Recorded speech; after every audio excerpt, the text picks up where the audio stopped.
ಆಗಿರುವ ಯೋಜನೆಗೂ ವ್ಯತ್ಯಾಸ ಏನಿದೆ ಅನ್ನೋದ್ರ ಟೆಕ್ನಿಕಾಲಿಟೀಸ್ ಬಗ್ಗೆ ಚರ್ಚೆ ಮಾಡಿದ್ವಿ. ಆದ್ರೆ ಬಹಳ ಪ್ರಮುಖವಾಗಿ ಬಿಜೆಪಿ ನೇತೃತ್ವದ ಕೇಂದ್ರ ಸರ್ಕಾರದ ಮೇಲೆ ಬರ್ತಾ ಇರುವ ಆರೋಪ ಗಾಂಧಿ ವಿರೋಧಿಗಳು ಅನ್ನೋ ಕಾರಣಕ್ಕೇನೆ ಮನ್ರೇಗಾದಲ್ಲಿದ್ದ ಮಹಾತ್ಮ ಗಾಂಧಿ ಅವರ ಹೆಸರನ್ನ ತೆಗೆದು ವಿಬಿಜಿ ರಾಮ್ಜಿ ಅಂತ ಹೇಳಿ ಮಾಡಿದ್ದಾರೆ.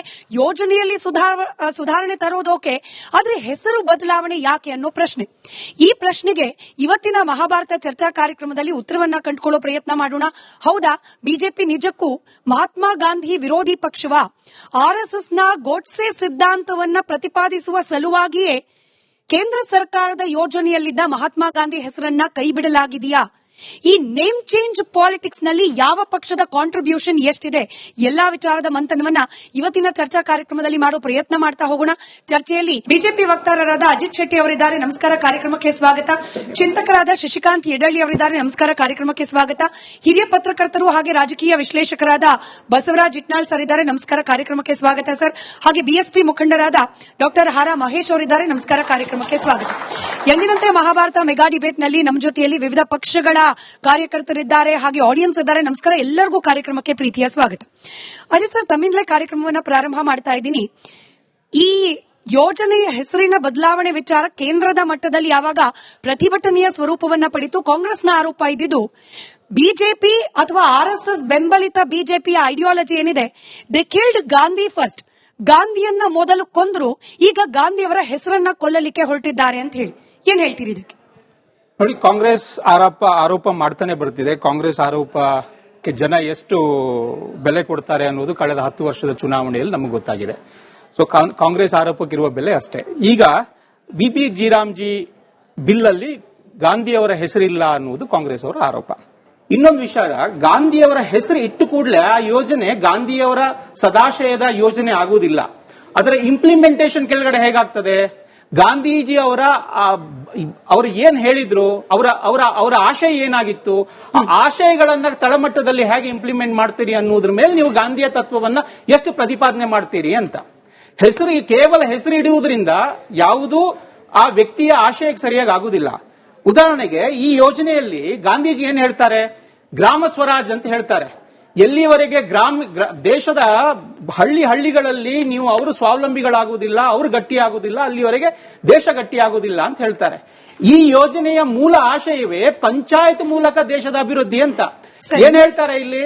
ಗ್ರಾಮ ಸಭೆಗಳು, ಪಂಚಾಯತಿನಲ್ಲಿ ಗ್ರಾಮ ಸಭೆಗಳು ಯಾವುದನ್ನ ಒಂದು ಫ್ರೇಮ್ವರ್ಕ್, ನ್ಯಾಷನಲ್ ಫ್ರೇಮ್ವರ್ಕ್ ಅಲ್ಲಿ ಏನ್ ಡಿಸೈನ್ ಮಾಡಿದ್ದಾರೆ, ನಿಮ್ಮ ಗ್ರಾಮಗಳಲ್ಲಿ ಅದನ್ನ ಗುರುತಿಸಿ ಅದನ್ನ ನೀವು ರೆಡಿ ಮಾಡಿ ಅಂತ. ಆ ಮೂಲಕ ಗ್ರಾಮ ಪಂಚಾಯಿತಿಯ ಸದಸ್ಯರು ಒಟ್ಟಿಗೆ ಸೇರಿ ಇದ್ರಲ್ಲಿ ಕೈ ಜೋಡಿಸ್ತಾರೆ. ಇದು ಮಹಾತ್ಮ ಗಾಂಧಿಯವರ ಆಶಯ. ಭ್ರಷ್ಟಾಚಾರ ಇರಬಾರದು ಅಂತ ಹೇಳ್ತಾರೆ. ಮಹಾತ್ಮ ಗಾಂಧಿಯವರು ಭ್ರಷ್ಟಾಚಾರ ಇರಬಾರದು, ಮುಂದುವರಿಸಬಹುದಾಗಿತ್ತು ಗಾಂಧಿಯವರ ಹೆಸರು. ಗಾಂಧಿ ಹೆಸರಲ್ಲೇನೆ ಇದೇ ಯೋಜನೆಯನ್ನು ನಿಮಗೆ ಕೇಂದ್ರ ಸರ್ಕಾರ ಭಾರತದ ಇತಿಹಾಸದಲ್ಲಿ ಅತ್ಯಂತ ದೊಡ್ಡ ಸ್ವಚ್ಛತಾ ಅಭಿಯಾನವನ್ನು ಕೈಗೊಂಡ್ರು, ಸ್ವಚ್ಛ ಭಾರತ. ಇದು ಗಾಂಧಿಯವರ ಆಶಯದ ಯೋಜನೆ. ಅದರ ಈ ಲೋಗೋ ಏನಿತ್ತು? ಗಾಂಧಿಯವರ ಕನ್ನಡಕ. ಇಡೀ ದೇಶದಲ್ಲಿ ಗಾಂಧಿಯವರ ಆಶಯಕ್ಕೆ ಅನುಗುಣವಾಗಿ ಸ್ವಚ್ಛ ಭಾರತವನ್ನು ತಂದು ದೇಶದ ಹಳ್ಳಿಗಳನ್ನ ಕ್ಲೀನ್ ಮಾಡ್ತಾರೆ, ಟಾಯ್ಲೆಟ್ ಗಳನ್ನ ಕಟ್ಸ್ಕೊಡ್ತಾರೆ. ಹೆಣ್ಣು ಮಕ್ಕಳು ರಾತ್ರಿ ಓಡಾಡಿದ್ರೆ ಮಾತ್ರ, ಸ್ವತಂತ್ರವಾಗಿ ಓಡಾಡಿದ್ರೆ ದೇಶ ಸ್ವಾತಂತ್ರ್ಯ, ಅವತ್ ನೆಮ್ಮದಿ ಅಂತ ಹೇಳಿದ್ರು. ಈ ಟಾಯ್ಲೆಟ್ ಗಳು ಇರೋ ಕಾರಣಕ್ಕೆ ಹೆಣ್ಮಕ್ಳ ಜೀವನ ಯಾವುದೇ ಆಶಯಗಳನ್ನ ಇಟ್ಟೇ ಅವರ ಹೆಸರಲ್ಲಿ ಭ್ರಷ್ಟಾಚಾರ ಮಾಡಿಕೊಂಡು ಎದುರುಗಡೆ ಗಾಂಧಿ ಹೆಸರು ಇಟ್ಕೊಂಡು ಮಾಡೋದಾದ್ರೆ ಬೇರೊಂದು ಯೋಜನೆಗೆ ಗಾಂಧಿಯವರ ಹೆಸರಿಟ್ಟಿದ್ದು ಇನ್ನೊಂದು ಯೋಜನೆಯಿಂದ ಗಾಂಧಿಯವರ ಹೆಸರನ್ನ ಕಿತ್ತಾಕ್ಲಿಕ್ಕೆ ಸಮರ್ಥನೆ ಆಗ್ಬಾರ್ದಲ್ವಾ? ಅಲ್ಲ, ಹೆಸರು ಪ್ರಾರಂಭ ಮಾಡಿದ್ದೆ ಜವಾಹರ್ಲಾಲ್ ನೆಹರು. ನಾನು ಬೇರೆ ಪ್ಯಾನಲಿಸ್ಟ್ ಹೋಗೋಕ್ ಮುಂಚೆ ಕ್ವಿಕ್ ರಿಯಾಕ್ಷನ್ ನಿಮ್ಮಿಂದಲೇ. ನೀವೇ ಕೇಳಿದ ಮೂಲಭೂತ ಪ್ರಶ್ನೆ, ನೆಹರು ಅವರ ಹೆಸರಿದ್ದನ್ನ ಕಿತ್ಬಿಟ್ಟು ಗಾಂಧಿ ಅವರ ಹೆಸರಿಟ್ರು, ನೆಹರು ಏನ್ ತಪ್ಪು ಮಾಡಿದ್ರು ಅಂತ. ಸೇಮ್ ಪ್ರಶ್ನೆ. ಈಗ ಗಾಂಧಿ ಅವರ ಹೆಸರು ಕಿತ್ಬಿಟ್ಟು ರಾಮನ್ ಹೆಸರು ಇಡ್ತಿದ್ದೀರಿ ಅಂದ್ರೆ ಗಾಂಧಿ ಏನ್ ತಪ್ಪು ಮಾಡಿದ್ರು ಬಿಜೆಪಿ ಪ್ರಕಾರ? ರಾಮನ್ ಹೆಸರು ಹೋಗ್ಲೇಬೇಡಿ. ರಾಮನ್ ಗಾಂಧೀಜಿ ಅವರ ಹೆಸರಲ್ಲಿ ಇರುವುದೇ ರಾಮ. ಕಾಂಗ್ರೆಸ್ ಅವರು ಅದನ್ನೇ ಒಪ್ಕೊಂಡಿಲ್ಲ. ರಾಮ ಸಾಯ್ಬೇಕು, ಗಾಂಧೀಜಿಯವರು ಸಾಯ್ಬೇಕಾದ್ರೆ ಏನಾದ್ರು ಹೇ ರಾಮ ಅಂದ್ರೆ ಇವ್ರು ಹೇಳಿದ್ರು ರಾಮನೇ ಇಲ್ಲ ಅಂತ. ಗಾಂಧೀಜಿ ಹೇಳಿದ್ರು ರಾಮರಾಜ್ಯ ಆಗ್ಬೇಕು ಈ ದೇಶದಲ್ಲಿ ಅಂತ. ಇವ್ರು ಏನ್ ಹೇಳಿದ್ದಾರೆ? ಗಾಂಧಿ ರಾಮನೇ ಇಲ್ಲ ಅಂದವ್ರು ರಾಮರಾಜ್ಯನ ಒಪ್ಕೊಂತಾರ? ಹೆಸರುಗಳನ್ನ ನೀವು ಎಲ್ಲಿಯವರೆಗೆ ನಿಮ್ಮ ಉದ್ದೇಶಗಳು, ಇಂಟೆನ್ಷನ್ಗಳು ಒಳ್ಳೇದಿರ್ಲಿಲ್ವೋ ಅಲ್ಲಿಯವರೆಗೆ ರಾಮನ ಹೆಸರು ಇಟ್ಕೊಂಡು, ಗಾಂಧಿ ಹೆಸರು ಇಟ್ಕೊಂಡು ಏನೇ ಮಾಡಿದ್ರು ನಿಮ್ಮ ಉದ್ದೇಶಗಳು ಒಳಗಡೆ ಅದು ಟೊಳ್ಳೆ. ಸರಿ, ಗ್ರಾಮ ಸ್ವರಾಜ್ಯದ ಬಗ್ಗೆ ಪ್ರಸ್ತಾಪ ಮಾಡ್ತಾ ಇದ್ರು ಅಜಿತ್ ಅವರು, ಇಟ್ನಾಳ್ ಸರ್. ಇದ್ರ ಬಗ್ಗೆ ಈ ಹೆಸರು ಚೇಂಜ್ ಬಗ್ಗೆ ಪ್ರಸ್ತಾಪ ಆಗ್ತಿದ್ದಾಗ ಹಿರಿಯ ಪತ್ರಕರ್ತರೊಬ್ಬರ ಅಭಿಪ್ರಾಯ ಇದು, ಗಾಂಧೀಜಿ ಅವರ ಹೆಸರನ್ನ ತೆಗೆದು, ಇನ್ಫ್ಯಾಕ್ಟ್ ಕಾಂಗ್ರೆಸ್ ಕೂಡ ಎಂಡೋರ್ಸ್ ಮಾಡುತ್ತೆ ಇದನ್ನ, ಗಾಂಧೀಜಿ ಅವರ ಹೆಸರನ್ನ ತೆಗೆಯುವ ಮೂಲಕ ಈ ಇಡೀ ಯೋಜನೆಗಿದ್ದ ಒಂದು ನೈತಿಕ ಪ್ರಭಾವಳಿಯನ್ನೇ ಹಾಳು ಮಾಡಿಬಿಡ್ತು ಬಿಜೆಪಿ ಅಂತ ಹೇಳಿ. ಏನ್ ಹೇಳ್ತೀರಿ? ಗಾಂಧೀಜಿ ಪದೇ ಪದೇ ಹೇಳ್ತಾ ಇದ್ರು, ಬಹಳ ಜನ ಇಡೀ ಜಗತ್ತಿಗೆ ಗೊತ್ತಿದೆ, ಅವರ ನಂಬಿಕೆ ಏನಿತ್ತು ಅಂದ್ರೆ ಭಾರತದ ಆತ್ಮ ಹಳ್ಳಿಗಳಲ್ಲಿದೆ ಅಂತ. ಆ ಭಾರತದ ಆತ್ಮದ ಉದ್ಧಾರಕ್ಕಾಗಿ, ಏಳಿಗೆಗಾಗಿ ಗಾಂಧೀಜಿ ಹಳ್ಳಿಗರ ತರನೇ ಬದುಕಿದ್ರು, ಸಾಯೋವರೆಗೂ ಅವ್ರ ತರನೇ ಬದುಕಿದ್ರು. ಹೀಗಿರುವಾಗ ಏನಾಗಿದೆ ಇಲ್ಲಿ, ಈ ಗಾಂಧಿಯ ಬಗ್ಗೆ ಮತ್ತು RSS ನ ಧೋರಣೆಗಳು, ಬಿಜೆಪಿ ಧೋರಣೆಗಳು ನಮ್ಗೆ ಗೊತ್ತಿದೆ ನಮ್ಗೆ. ಆದ್ರೆ ಎಷ್ಟು ವಿಚಿತ್ರ ರಾಜಕಾರಣ ನೋಡಿ. ಈಗ ನಿಮಗೆ ಒಂದು ಹೊಸ ಯೋಜನೆ ಮಾಡ್ಬೇಕಾ ಮಾಡಿ, ಇದಕ್ಕೆ ಅಮೆಂಡ್ಮೆಂಟ್ ತರಬೇಕಾ ಅಮೆಂಡ್ಮೆಂಟ್ ತಗೊಂಡ್ಬನ್ನಿ. ನೀವು ಗಾಂಧಿಯನ್ನ ತೆಗೆದು ನೆಹರು ತೆಗೆದಿಲ್ವಾ, ನೆಹರು ತೆಗೆದು ಅದಲ್ಲ. What is your intention behind it? ನೀವು ಅದಕ್ಕೊಂದು ನೈತಿಕತೆ ಅಷ್ಟೇ ಅಲ್ಲ, ಗಾಂಧೀಜಿ ನಂಬಿಕೆ ಇತ್ತು ಅದರಲ್ಲಿ, ಆ ಯೋಜನೆಯಲ್ಲಿ ಗಾಂಧೀಜಿಯ ನಂಬಿಕೆ ಕೂಡ ಇತ್ತು. ಹಂಗಿರೋದನ್ನ ನೀವು ತೆಗೆದುಬಿಟ್ಟು ಜಿ ರಾಮ್ಜಿ ಬಿಲ್, ಗಾಂಧೀಜಿ ಹೇಳ್ತಿದ್ರು, ಅಜಿತ್ ಕರೆಕ್ಟ್, ರಾಮರಾಜ್ಯ ಬೇಕು ಅಂತ. ಯಾವ ರಾಮರಾಜ್ಯದ ಬಗ್ಗೆ ಮಾತಾಡಿದ್ರು ಗಾಂಧೀಜಿ ಹೇಳ್ತಿದ್ರು, ರಾಮರಾಜ್ಯ ಅಂದ್ರೆ ಏನು, ಈ ಭಾರತದಲ್ಲಿ ಮಧ್ಯರಾತ್ರಿಯಲ್ಲಿ ಮಹಿಳೆ ಏಕಾಂಗಿಯಾಗಿ ಓಡಾಡಿದ್ರೆ ಅದು ರಾಮರಾಜ್ಯ ಅಂತ. ಆ ಗಾಂಧೀಜಿಯ ರಾಮರಾಜ್ಯ 6,000 ವರ್ಷದ ಹಿಂದಿನ ಸಾಮ್ರಾಜ್ಯಶಾಹಿ ರಾಮರಾಜ್ಯ ಅಲ್ಲ. ಗಾಂಧೀಜಿಯ ರಾಮ ಸಾಮ್ರಾಜ್ಯಶಾಹಿ ರಾಮ ಅಲ್ಲ. ಗಾಂಧೀಜಿಯ ರಾಮ ಪ್ರಜಾಪ್ರಭುತ್ವದ ರಾಮ, ಡೆಮಾಕ್ರೆಟಿಕ್ ರಾಮ. ಗಾಂಧೀಜಿಯ ರಾಮ, ನಿಮ್ಮ ರಾಮನ ಕಲ್ಪನೆ ಬೇರೆ. ಅವರು ಸಾಯುವಾಗ ಹೇರಮ್ ಅಂತ ಅಂದ್ರು. ಕೊಂದಿದ್ಯಾರು?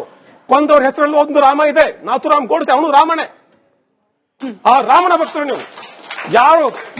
ಯಾವ ಗಾಂಧೀಜಿ ಪ್ರತಿದಿನ ಪ್ರಾರ್ಥನೆ ಏನ್ ಮಾಡ್ತಿದ್ರು ಅವರು? ವೈಷ್ಣವ ಜನತೋ ತೇನೆ ಕಹಿಯೇ ಪೀಡ ಪಡಾಯ ಜಾನೆರೆ, ಪರದುಕ್ಕೆ ಉಪಕಾರ ಕರೆ, ಮನ ಅಭಿಮಾನ ಕರೆ.